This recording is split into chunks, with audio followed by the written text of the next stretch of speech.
I haven't always been this honest. For a long time, I was the opposite, really. Not lying exactly, just not telling the whole truth.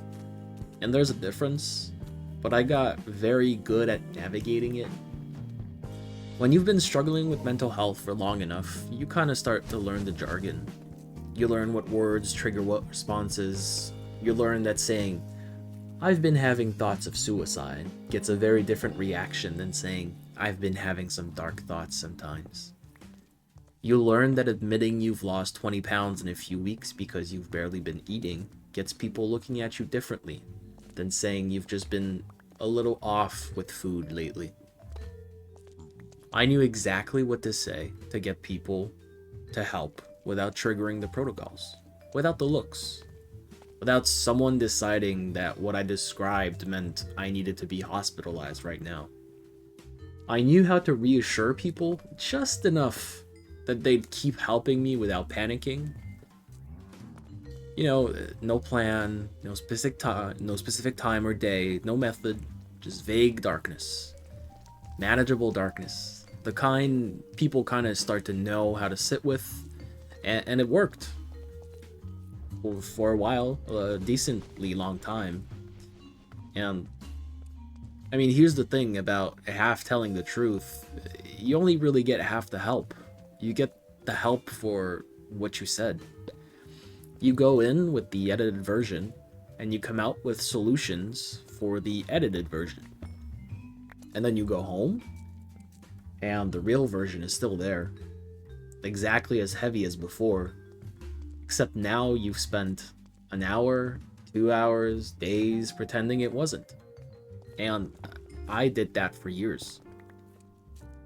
I got exhausted. And not just by the struggle, of every day managing whatever way I felt back then, but by the management of the half-truths.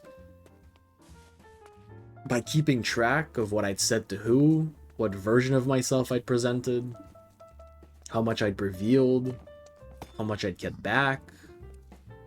It takes real energy to be carefully and strategically dishonest. Energy I didn't really have. And lately, not too long ago, I just stopped. I started telling people exactly how bad it was and how deep it went. How often I thought about not being here. How bad the eating had gotten. How long it had been since I'd slept properly. The real numbers. The real thoughts.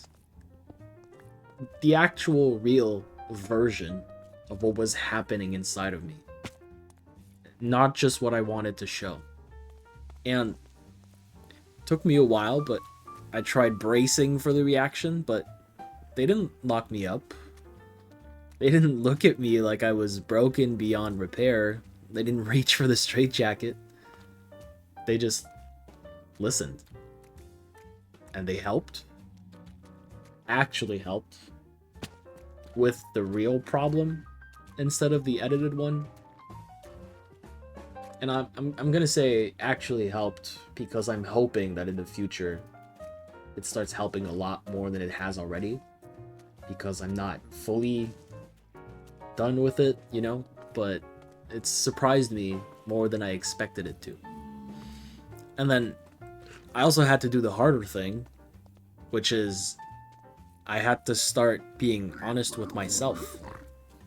Which sounds simple because, I've been doing it to other people, but it's not. Being honest with other people is one thing. You can gauge their reaction, you can see that they're still there, that the truth didn't make them leave. You can also backtrack a little bit with other people, But being honest with yourself means sitting alone with the unedited version of your own life and not flinching away from it. And that took longer. I'm still practicing it. It's not an achievement. Some days I'm better at it than others. But in a way, this channel is part of that practice. Every video I make is me saying the thing out loud, instead of keeping it in, as if it was the edited version. And something about saying it out loud to a camera, to you, to whoever finds this at 2 a.m., makes it more real, but also less heavy at the same time. Like, naming something takes away some of its power over you. And I'm honest here because I'm tired of the alternative, because I spent years managing this story, and that didn't help at all. Because the only version of help that ever actually reached me was the help that knew the truth. And also because somewhere out there is someone doing exactly what I used to be doing not too long ago, which is telling the carefully edited version, getting, you know, the edited help. And maybe, hopefully, hearing this makes you or them tell the whole truth to someone. Just once. Just to see what happens. Doesn't have to be all the time. But I truly hope this message finds you. Whoever you are. It might surprise you. Because it surprised me. Alright. Bye!